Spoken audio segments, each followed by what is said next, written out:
বলেনি, বাট আমাদের সাথে ফোনে কথা হতো, পাশে ছিল সবসময়। আরেকটা জিনিস যেটা সেটা আপনারা জানেন যে আমার সাথে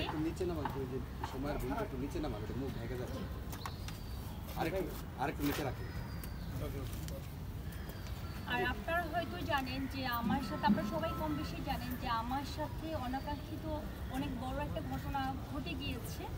সেটার জন্য আমি ফার্স্ট টাইম আমি জিডি করেছি, তারপরে গিয়ে জিডির পরে 4 দিন পরে গিয়ে আমি এটা মামলা করেছি। মামলার পরে গিয়ে এটা আপনার আসামিকে অ্যারেস্ট করে আজকে সে এটা 21 দিন সে জেলও খেটেছে। জেল খাটার পরে গিয়ে লাস্ট যেদিন আপনার 16 তারিখে এটার ইয়েটা ছিল, আপনার শুনানি ছিল, সেদিন আমি আমার লাইফ নিরাপত্তার জন্য সেফটি ফিল করিনি বলে সেদিন আমি কোর্ট অবধি যেতে পারিনি।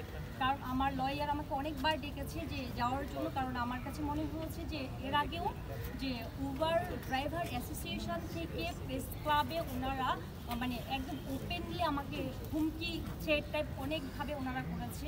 এর আগে ওনারা প্রেস ব্রিফিং করেছে, যে যার জন্য আমার কাছে মনে হয়েছে, কারণ একটা ড্রাইভার যেহেতু এখানে এতগুলো ড্রাইভার একত্রিত হয়েছে, আমি একটা মেয়ে মানুষ, আমার কাছে মনে হয়েছে যে আমার লাইফ এখন আমি অনিশ্চিত, তার লাইফটা আমি নিরাপত্তাহীনতায় ভুগছি। দ্যাটস ওয়াই আমি যাই নাই। ওই দিন জজ যে ছিলেন উনি কিন্তু আমাকে অনেকভাবে চেয়েছিল যে ভিকটিম আছে কিনা, সো আমি ছিলাম না বলে উনি আজকে জামিন পেয়েছে। যাই হোক, জামিন পেয়েছে, আমি সেটা নিয়ে আমার কোনো দুঃখ নেই। এখন আমি আমার লাইফে নিরাপত্তা চাচ্ছি। আমি সাংবাদিক ভাই বোনরা যারা আছে, আপনাদেরকে শ্রদ্ধা রেখে আমি বলছি যে আপনার কথাগুলো সবার মাধ্যমে যেন অ্যাটলিস্ট যারা আমাকে এই টাইপের থ্রেটগুলো দিচ্ছে, ওনারা যেন, যে মানুষগুলো ওপেনলি আমাকে নিয়ে নোংরাভাবে এত বাজেভাবে আমাকে উপস্থাপন করছে, আজকে আমার ফেসবুক আইডি হ্যাক করার ট্রাই করছে, আজকে আমি কমেন্ট বক্সগুলো আমি ডিলেট করে রেখেছি, কারণ এখানে কমেন্টগুলো এত বাজে বাজে কমেন্ট আসছে যেটা হচ্ছে পড়ার মতো কোনো পরিবেশ থাকে না। সো আমি তো একটা মা, আপনারা জানেন, আমি কারো মেয়ে, আমার বাবা মা আছে, আমার একটা সুন্দর একটা পরিবার আছে। সো আমি একটা পরিবার নিয়ে আমি বিলং করছি। আমি কাজের পাশাপাশি আমি একটা কী বলবো, একটা সুন্দর একটা ফ্যামিলি আমি বিলং করছি।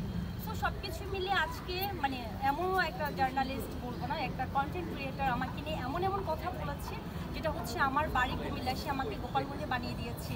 সে আমাকে আমার হাজবেন্ড, আমার বাবা মা, আমার ফ্যামিলিকে নিয়ে এত বাজে বাজে মন্তব্য করেছে,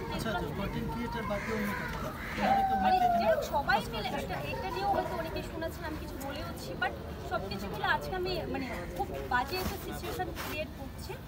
আমি আমার লাইফটা নিয়ে খুব নিরাপত্তাহীনতায় ভুগছি। আর যারা আমাকে এই থ্রেটগুলো দিচ্ছে, আমি খুব শীঘ্রই যদি ওনারা আর নেক্সট টাইম আমি যদি ওরকম কোনো কিছু শুনি, আমি কিন্তু আমার জিডি করতে কিংবা আমি আইনের আশ্রয় নিতে আমি বাধ্য হব।